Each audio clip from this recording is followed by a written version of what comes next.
Hello, I'm Glenn Bowen. I'm a surgeon at the Huntsman Cancer Institute, and I'm going to talk to you today about taking care of wounds after having had skin surgery. So having done this for many years now, I've noticed that there's about 5 questions that patients ask routinely after they've had surgery. So I'm going to address each one of those 5 questions and try to explain what we'd like you to do in the postoperative period. So the first question is, what do I do about pain? And the answer is, the first thing you do is keep your heart rate at a resting heart rate, just like it is now while you're watching the video, unless you have a real heart rate that's high because you're afraid of the surgery. But at any rate, just have a resting heart rate. If you exercise or you bend over or you're exerting yourself, your blood pressure is going to go up, and that can increase the pain. So just have a resting heart rate the first night of surgery. It'll feel better. The second thing I want you to do is to use ice.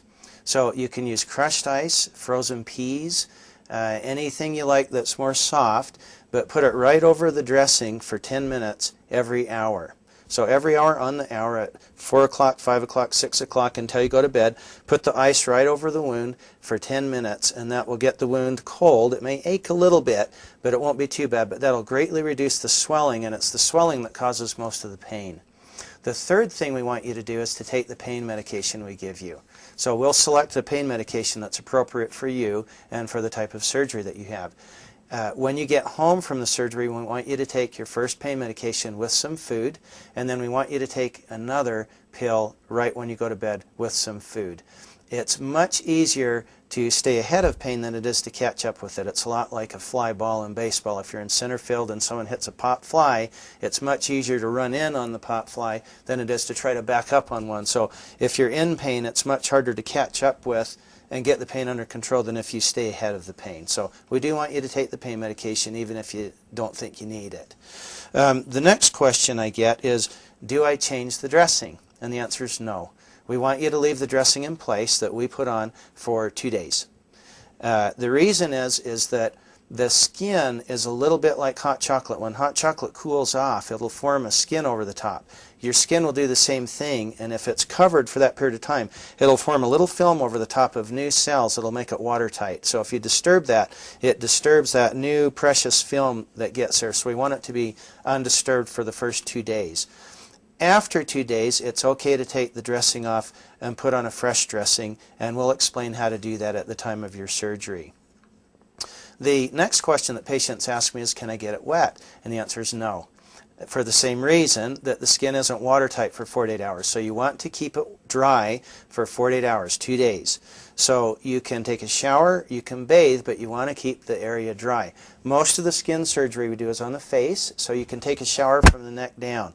If it happens to be on your arm, you can take a trash bag and put it around your arm with an elastic band, and you can take a shower, and that'll keep the dressing dry. The same goes for your leg. You can put a trash bag around your leg. You have to be careful that you don't slip on that foot with the trash bag on, but you can keep it dry that way. If it's awkward, you can always take a sponge bath. You can just use a washcloth and bathe yourself with the washcloth and keep the dressing dry.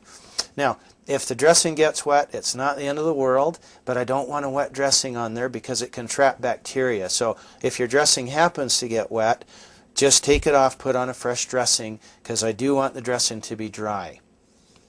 The next question that I get is, can I exercise? And the answer is no. So again, for the first 2 days, we don't want you to exercise. The reason is as your heart rate goes up, your blood pressure goes up. As the blood pressure goes up, there's more swelling in the wound, and there's a greater chance for bleeding. So at least for the first 2 days, we want you to just have mild activity around the house. We don't want you exerting yourself. After 2 days, it's fine to exercise, but we don't want you to go back to a full workout routine. We want you to ease into it. So you might try brisk walking first. If that doesn't induce pain, then you can go to a jog. If that doesn't induce pain, then you can probably ride your bicycle and do other things. We don't want you to do heavy lifting for the first week after you've had surgery, but exercise would be fine to get your heart rate up. The last question that I have is, what complications should you watch for? And the answer is bleeding. So the main complication from surgery is bleeding. Now, the type of surgery we do, we're never around big vessels. So none of you that I'm talking to are going to have a serious bleeding complication. But you can have minor bleeding complications, which are messy, but they're not dangerous. So a minor bleeding complication means that the dressing that we put on your wound starts to get saturated with blood. So if your bandage is starting to turn red, we want you to grab a handful of Kleenex, put it right over the wound with firm pressure for 10 minutes. After 10 minutes, take off the Kleenex and look for oozing. If it's still oozing, get a fresh wad of Kleenex, do it again for 10 minutes. If it's still oozing after that, you have to call us. So we'll give you a 24-hour number. We always have a doctor on call 24 hours a day, 7 days a week, 365 days a year. So you can always get a hold of us. Call the doctor on call. They'll tell you what to do. Now, the second complication you can get is infection. Now, infection doesn't happen in the first 2 days, which is usually when bleeding happens. It happens after the first 2 days. And an infection is usually going to include redness around the wound, swelling, warmth, and sometimes oozing.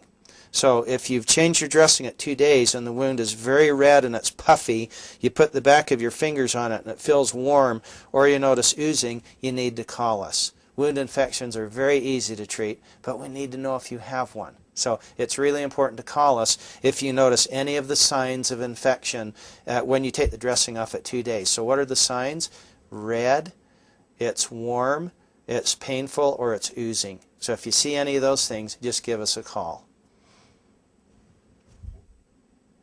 What I'd like to do is show you the standard dressing that we put on most of our wounds after we've put in the sutures, just so that you understand what it's going to look like. So this is my secretary Kim, who's been kind enough to be the guinea pig here. This is a wound caused by a red magic marker. So the first thing we do is we put on a little layer of antibiotic ointment, just like this, right over the wound. And that'll keep it nice and moist so that it doesn't dry out. We don't like the wounds to be totally dry, and we just know from experience that we get a better cosmetic result if we keep them lubricated with antibiotic ointment. The next thing we apply is a Telfa dressing, and it's called Telfa because it stands for Teflon. If you can see the light reflect off of the Telfa dressing, we use that because when it comes off it won't peel off the new delicate layer of cells that's over the wound while it's healing.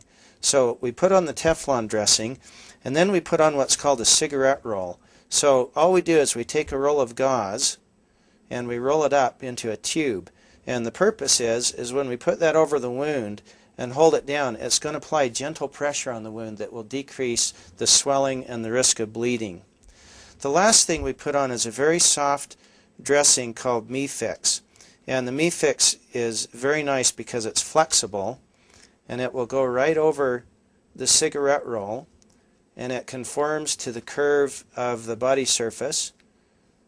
And we just put the MeFix on like that, and it will stay nicely in place for the first 2 days. And we want you to keep that dressing on for 2 days unperturbed. So don't get it wet, don't monkey with it, just leave it just like it is.